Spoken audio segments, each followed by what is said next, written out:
Anyway, the chairman of NatWest, Howard Davies, he has caused a little bit of upset today. He was speaking on Radio 4. He was asked a question about how hard it is to get on the property ladder. Let's listen to what he said.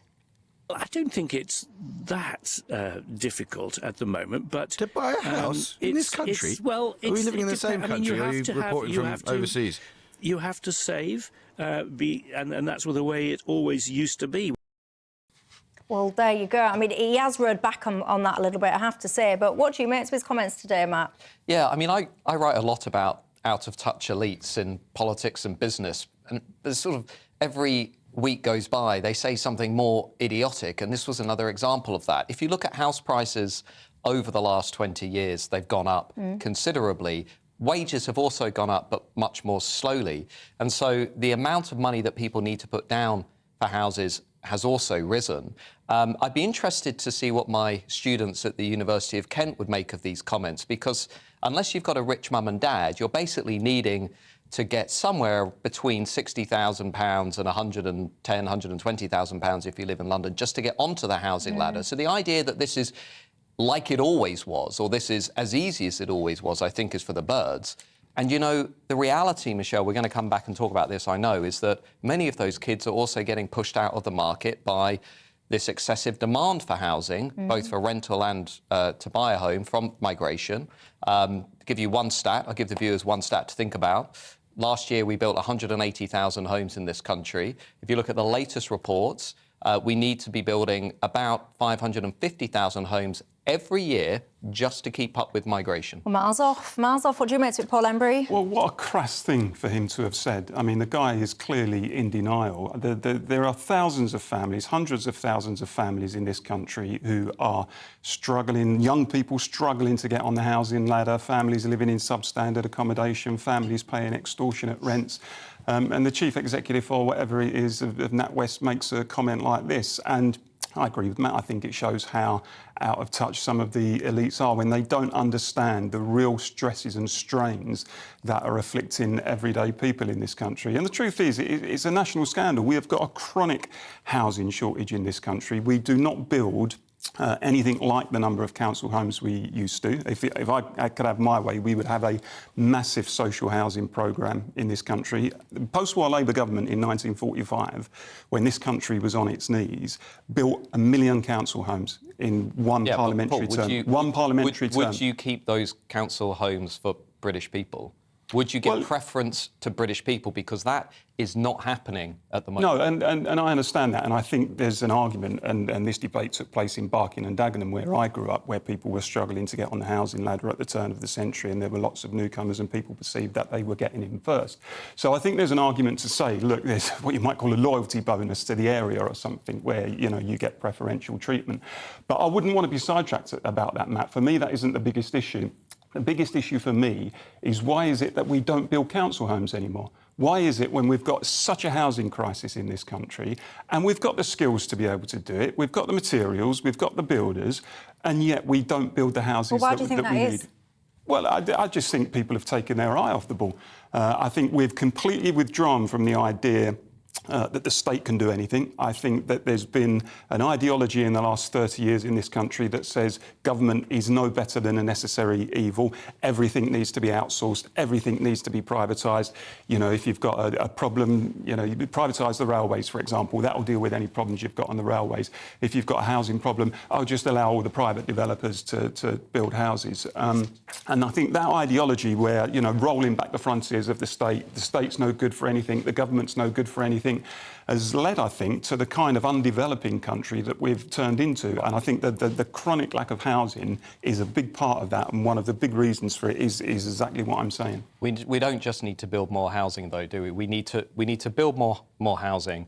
We need to prioritise that housing for British people who have paid into the pot for years or decades, and we need to lower migration. We need to do those three things in order to start to resolve the housing crisis and, by the way, change some of the planning laws and regulations. Because if you look, just take, as I say, some of the stats coming in. We're running net migration now 700,000. We're building 180,000 homes or thereabouts each year. Just do the maths. I mean, my students, I'd love to see them get on the housing ladder. I was lucky. My granddad left me a bit of money. That's the only reason I was able to get on the housing ladder in my 30s. Otherwise, it would have had to, would have taken a lot longer.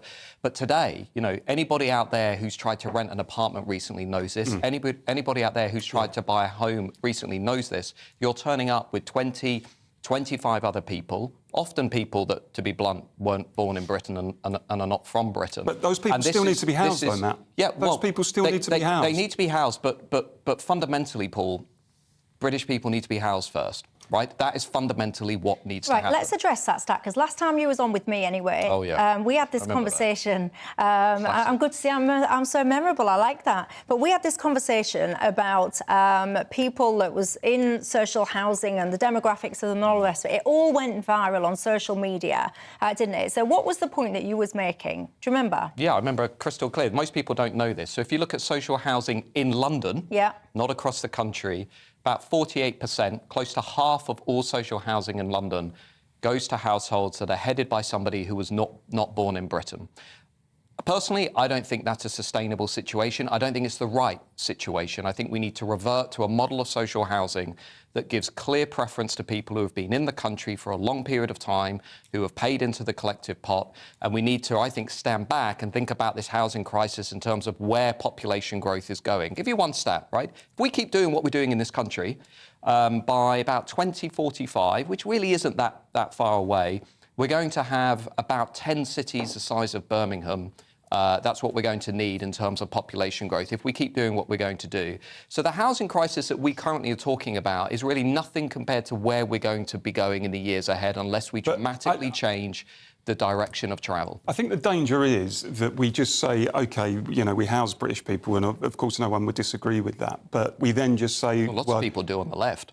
Well, OK, but we would say, well, we just leave migrants to their own devices. People who may well, in many cases, be here legitimately, will allow them to stay in the hotels, the substandard accommodation, the bedsits, possibly sleeping homeless on the streets.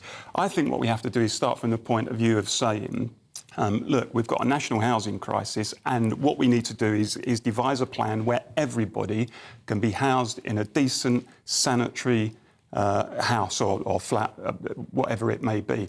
That must be the starting point. How many people have we got here? We can have a debate about whether they should be here. We can have a debate about projections, and you know that I agree with you on some of that. But how many homes do we need?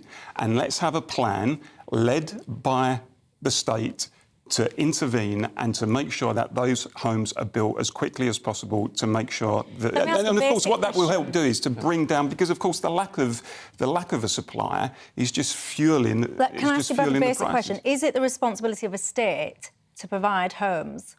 It's one of its responsibilities, But not only that, it's also the responsibility of a state, I would argue, to look after its own people before it looks after people from outside of that state. That's what I personally believe, and I think that embedding a principle of national preference within housing is probably something that we're going to have to come to, because if you look at how many homes we're building, 180,000, not even coming close to the 300,000 a year target that the government has set. As I say, we need to build twice that, according to the Centre for Policy Studies.